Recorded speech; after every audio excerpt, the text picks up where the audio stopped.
가장 귀한 액체 세 가지가 무엇인가? 첫 번째는 땀이다. 두 번째는 눈물이다. 세 번째는 뭐죠? 피다. 이렇게 말을 합니다. 오늘은 이 가장 귀한 액체의 세 가지 가운데에 눈물에 대해서 말씀을 전하고자 합니다. 눈물은 주로 울 때 나오지요. 우리는 때로 그런데 울고 싶은데 울지 못하는 경우가 있습니다. 예전에 이런 노래 있었죠. 울고 싶어라. 울고 싶어라. 울고 싶어라. 이 마음 사랑도 가고 친구도 가고 모두 다. 울고 싶은데 울지 못하고 눈물을 흘려야 하는데 눈물이 나지 않을 때 우리는 매우 답답합니다. 저와 여러분은 마땅히 눈물을 흘려야 할 것에 대해서 마땅히 눈물을 흘리는 우리 모두가 되시기를 축복합니다. 그렇다면 특별히 우리 믿는 자들은 무엇을 위해서 눈물을 흘려야 할까요? 무엇을 위해서 눈물을 흘려야겠습니까? 오늘 성경의 인물들은 무엇 때문에 울었을까요? 오늘 역대하 34장의 요아스를 통해서 우리가 마땅히 흘려야 될 눈물에 대해서 나누려고 합니다. 오늘 요아스 왕이 울었습니다. 울어도 보통 운 게 아니고 통곡하면서 울었습니다. 우리가 읽지 못했지만 27절에 보면 내가 이곳과 그 주민을 가리켜 말한 것을 내가 듣고 마음이 연약하여 하나님 앞 곧 내 앞에서 겸손하여 옷을 찢고 통곡하였으므로. 이렇게 요아스 왕이 울되 그냥 운 것도 아니고 통곡을 하면서 울었습니다. 그리고 오늘 우리가 읽은 19절 마지막 말씀에 보면 어떻게 하면서 또 울었습니까? 왕이 율법의 말씀을 듣자 곧 자기 옷을 찢더라. 자기 옷을 찢으며 통곡하면서 울었다는 것입니다. 그렇다면 여러분, 이 요아스 왕은 왜 이렇게 울었을까요? 왜 이렇게 옷을 찢으며 통곡하며 울었겠습니까? 요아스는요, 남왕국 유다의 왕이었습니다. 기원전 600년경에 유다 왕의 제16대 왕이었습니다. 그런 왕이 아주 어릴 때 됐습니다. 8살 때 됐습니다. 8살 때 되었지만 그는 굉장히 훌륭한 왕이었습니다. 그 당시에 남북의 분열 왕국 이스라엘이었습니다. 그래 혼란스러웠지만은 그 가운데에 흔치 않은 선한 왕이었을 뿐만 아니라 선왕일 뿐만 아니라 아주 훌륭한 신앙적인 그러한 왕이기도 했습니다. 그래서 그 요아스가 이제 신앙적인 것을 위해서 많은 힘을 기울였습니다. 자기 개인적으로도 신앙적인 것을 힘썼을 뿐만 아니라 국가적으로도 여러 가지 신앙의 이제 부흥을 일으켰는데 그 중에 가장 대표적인 건 무엇이냐? 그게 바로 오늘 8절에 나옵니다. 자, 8절 읽으니까 무엇이냐? 요아스가 왕에 있은 지 18째 해에 그 땅과 성전을 청결하게 하기를 마치고 그의 하나님 여호와의 전을 수리하려 하여 했습니다. 자, 요아스 사진 한번 띄워주시겠습니까? 요아스가 비록 어린 나이에 왕이 되었지만은 훌륭한 왕이었습니다. 특별히 아주 신앙적으로 훌륭했는데 이 요아스가 개인적인 것뿐만 아니라 나라적인 신앙을 일으킬 뿐만 아니라 이제 그 중에 가장 대표적인 것이 바로 무엇이었다고요? 하나님의 성전을 수리하는 것이었습니다. 내려주시고, 당시 상징적으로 가장 중요한 것은 바로 하나님의 성전이었습니다. 왜냐하면 하나님의 성전에 하나님이 특별히 계시다 이렇게 생각했기 때문에 하나님의 성전은 굉장히 중요한 것이었습니다. 그런데 어떻게 됐어요? 이 성전이 너무나도 그 당시에 소홀히 되었던 것입니다. 수리할 것이 너무너무 많았던 것입니다. 이른바 대대적인 수리와 보수가 필요할 정도로 성전이 너무나도 낡았던 것입니다. 요하스는 이렇게 성전을 수리하는 것이 자기에게 큰 부담이었습니다. 그럼에도 불구하고 결단했습니다. 성전을 수리해야 되겠다. 성전을 수리하자. 여러분 안 그렇습니까? 성전 수리하라고 해놓고 자기는 뭐 놀러 다니고 자고 이렇게 할 수가 없잖아요. 성전을 위해서 기도하고 성전 수리하는 데에 무슨 사고는 없는지 어려움은 없는지 돌아보고 또 성전 수리하는 분들 격려도 해드리고 이렇게 자기도 같이 이렇게 애를 써야 되는 그러한 일이었습니다.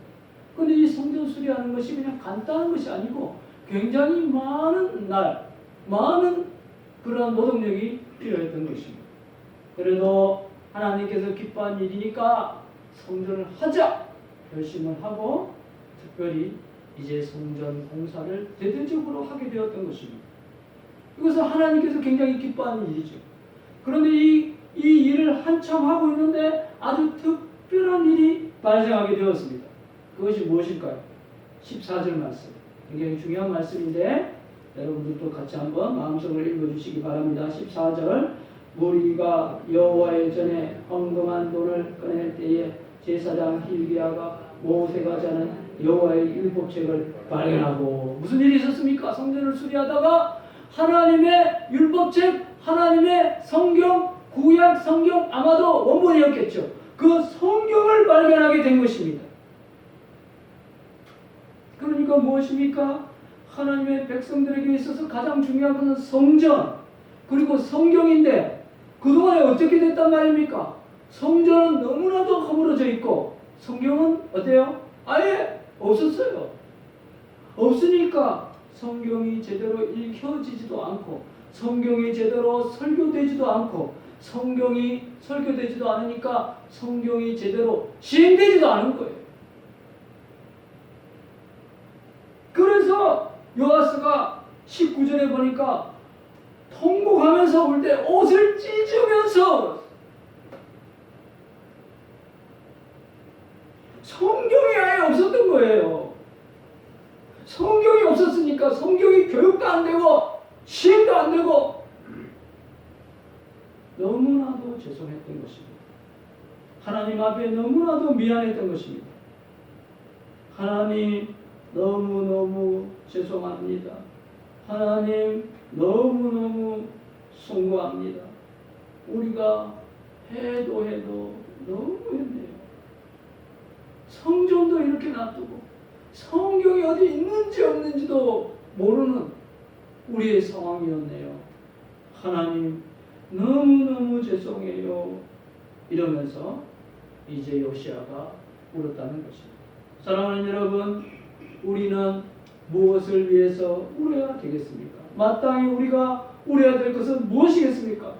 오늘 본문에 보니까 바로 저와 여러분의 죄와 저와 여러분의 부족함을 가지고 그걸 붙잡고 하나님 앞에서 울어야 될 것을 말씀하고 계십니다. 저와 여러분은 어떻습니까? 나의 죄와 나의 부족함을 가지고 하나님 앞에 울고 있습니까? 최근에 우리는 어떠하였습니까? 울어야 합니다. 나의 죄와 나의 부족함을 가지고 하나님 앞에 울어야 합니다. 예수님께서도 우셨다는 기록이 3번 나옵니다. 3번 나오지만 3번 나온다고 3번만 우신 것이 아니죠.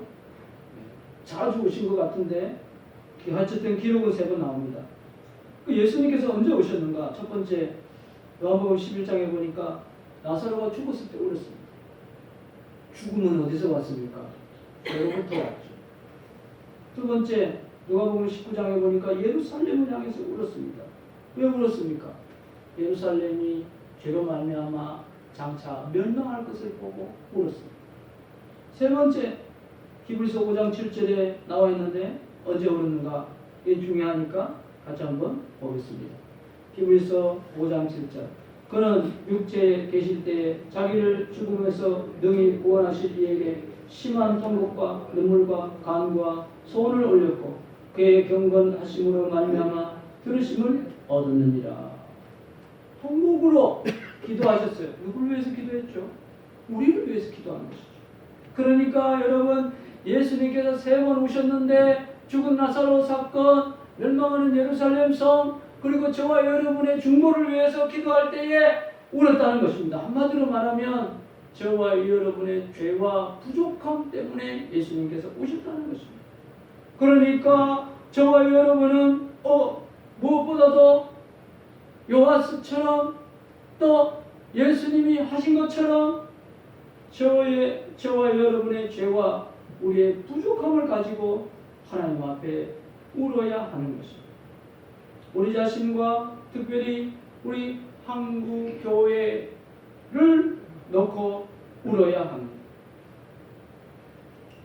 이번 한 주간 저와 여러분이 무엇보다도 우리 자신과 또 한국 교회의 부족함을 가지고 하나님 앞에 울면서 기도하는 이번 한 주간 되시기를 바랍니다.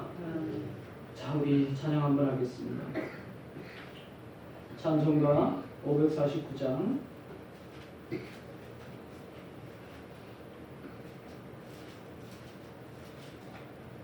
내 주여 뜻대로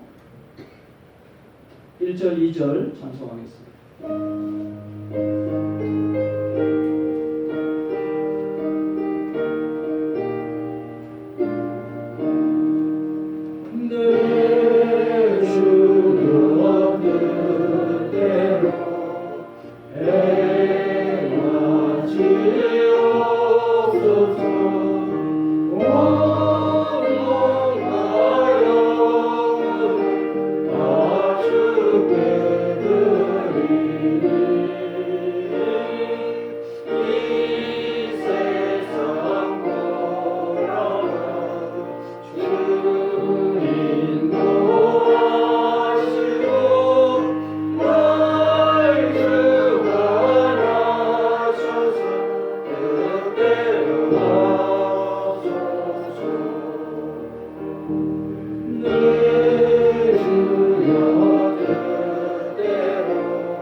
사랑하는 여러분, 실은 오늘 이 설교를 한 달 전에 준비를 했었습니다. 4월 15일 총선 국회의원 선거 후에 어떤 일이 있을까? 하나님께서 우리로 하여금 희가를 부르게 하실까? 아니면 애가를 부르게 하실까? 그래서 오늘 설교 제목에 보니까 희가인가 애가인가, 기쁨의 노래를 부르게 하실까? 슬픔의 노래를 부르게 하실까? 애가를 부르도록 하면 어쩔까? 그러면 안 되는데 희가를 불러야 하는데, 희가를 불러야 할 텐데, 만약 여전히 애가를 부르도록 하신다면 우리가 너무 좌절인데, 우리 너무 정말 힘이 빠지는데 앞으로 어떻게 하라는 것인가? 물론 우리가 더 회개하라고 하시는구나. 그래, 우리 회개가 부족하지.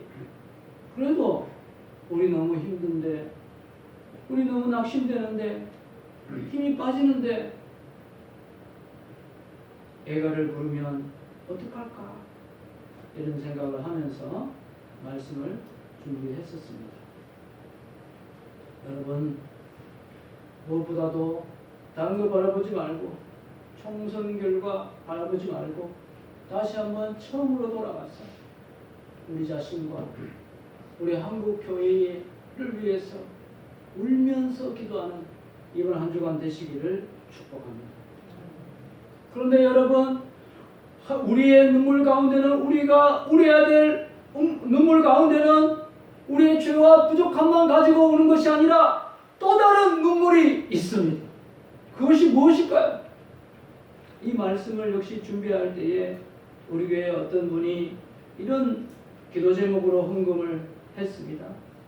지금 코로나로 인하여 전 세계적으로 확진자와 사망자가 생겨나고 있습니다. 아버지의 집인 교회 예배도 제대로 못 드리고 있는 현실에서 아버지께서 긍휼을 베푸셔서 부디 이 사태가 잘 마무리되고 예배를 제대로 드릴 수 있도록 인도해 주세요. 이렇게 기도를 제목으로 헌금을 드렸습니다. 한마디로 말하면 긍휼을 베풀어 달라는 것입니다. 코로나에서도 긍휼을 베풀어 주시고 특별히 우리 교회 가운데에 예배 가운데에 믿는 자들 가운데에도 긍휼을 베풀어 달라는 그러한 기도였습니다. 여러분, 우리가 또 눈물을 흘려야 될 눈물은 무엇이냐? 바로 부족하지만은 우리를 향한 하나님의 긍휼과 예수님의 사랑에 대한 감사의 눈물. 이번 한 주간 여러분, 우리의 죄를 놓고 눈물을 흘리며 기도할 뿐만 아니라 그렇지만 여전히 하나님의 은혜와 예수님의 사랑을 붙잡으면서 이 긍휼을 베풀어 주소서 이렇게 기도하는 우리가 되시기를 바랍니다. 요시아가 울었지 않습니까? 그런데 요시아가 그냥 자기의 죄와 이스라엘 백성들의 부족함을 놓고만 기도한 것이 운 것이 아닙니다. 그가 결정적으로 울었던 일은 무엇 때문이죠? 성전을 수리하다가 하나님의 율법책을 발견한 것이었습니다. 하나님의 율법책을 발견했다는 것은 무엇입니까? 하나님께서 그래도 우리로 하여금 사랑하신다는 거죠. 우리를 사랑했으니까 율법책을 발견하도록 놔두셨지.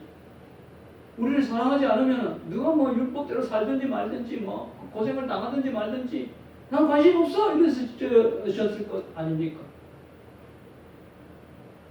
하나님께서 그래도 성전 수리하고 신앙생활을 바로 하려고 하는 요하스와 이스라엘 사람들을 보고 기뻐하셔서 너가 부족하지만 그래 하나님의 성경책을 다시 줄게. 너희들이 읽지도 않고 선포하지도 않고 제대로 가르치지도 않고 제대로 살지 못했지만 그럼에도 불구하고 다시 성경책을 줄게. 성경을 읽어라. 성경을 가르쳐라. 성경을 설교해라. 하나님 말씀대로 다시 살도록 하여라. 그것이 너무나도 감사해서 요하스가 운 것이죠.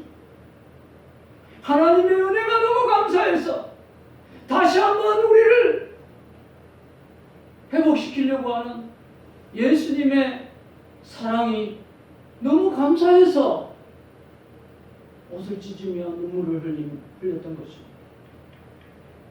사랑하는 여러분, 이번 한 주간 이 하나님의 사랑, 예수님의 사랑 붙잡고 울면서 기도하는 한 주간 되시기를 바랍니다. 그렇게 되면 어떻게 되겠습니까?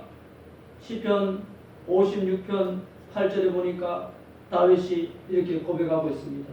나의 유리함을 주께서 계수하셨사오니 나의 눈물을 주의 병에 담소서.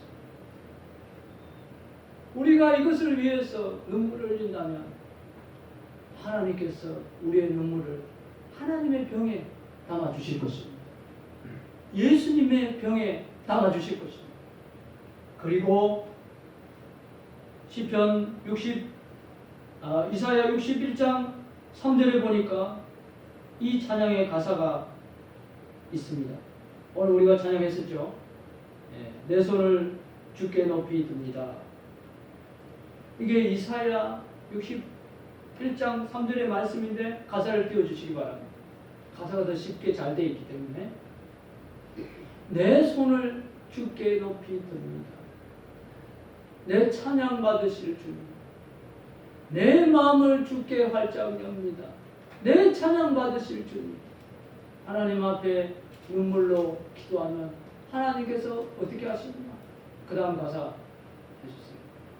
슬픔 대신 희락, 기쁨을, 재 대신 화관을, 꽃 왕관을, 근심 대신 찬송을, 찬송의 옷을 입혀주신다고 말씀하고 있습니다. 사랑하는 여러분, 이번 한 주간 저와 여러분이 나의 죄, 우리 한국교회 부족함 놓고 눈물로 기도하고 또 하나님의 긍휼과 예수님의 사랑을 붙잡고 감사하면서 기도하면 하나님께서 우리의 눈물을 병에 담아주시고 우리의 슬픔을 기쁨으로 바꿔주시고 꽃 왕관을 씌워주시고 찬송의 옷을 입혀주실 것입니다. 이번 한 주간 여러분 이렇게 기도하셔서 하나님의 이 위로와 새 힘을 받으시기를 축복합니다. 아멘. 네, 우리 핵심 정리 한번 보겠습니다. 같이 읽겠습니다. 우리도 요아스 왕처럼 나의 죄와 나의 부족함을 놓고 울기 원합니다. 또한 하나님의 은혜, 예수님의 사랑 바라보며 울기 원하오니 주여 우리를 긍휼히 여겨 주옵소서.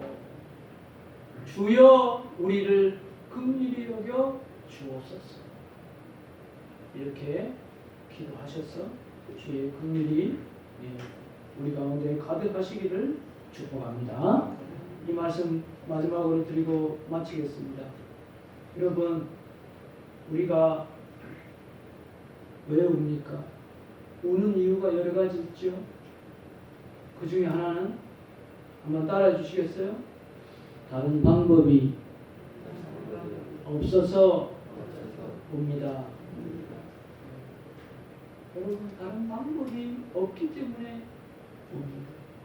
어린아이도 그렇고 어른도 그렇고 다른 건 안 되니까, 못하니까, 우리의 힘으로는 도저히 안 되니까 그냥 우는 거죠. 어린이만 우는 게 아니고 어른도 우는 거죠. 그러나 우리는 하나님 앞에서 웁니다. 하나님 도와주세요. 우는 거 외에는 우리가 할 수가 없습니다. 우리 개인적인 어려움도 할 수가 없고 나라의 어려움도 할 수가 없습니다. 어떤 분이 그러더라고요. 이제 차별금지법이, 성경하고 완전히 역행하는 차별금지법이 온 전국에 통과될지도 모른다. 할 수 있는 것이 없습니다. 그러나 있습니다. 최후의 방법이 있습니다. 하나님 앞에 우는 것. 나를 놓고 하나님 앞에 울고, 우리 개인적인 어려움, 가정의 어려움 놓고 하나님 앞에 울면 하나님께서 바꿔주시라고 말씀하셨습니다. 하나님의 사랑, 예수님의 은혜 더욱 붙잡고 이번 한 주간 하나님 앞에 울며 기도하는 우리 모두가 되시기를 주 예수 그리스도의 이름으로 축복합니다. 아멘. 말씀 생각하면서 우리 이 찬양 하도록 하겠습니다. 내 손을 주께 높이 듭니다. 이렇게 할 때에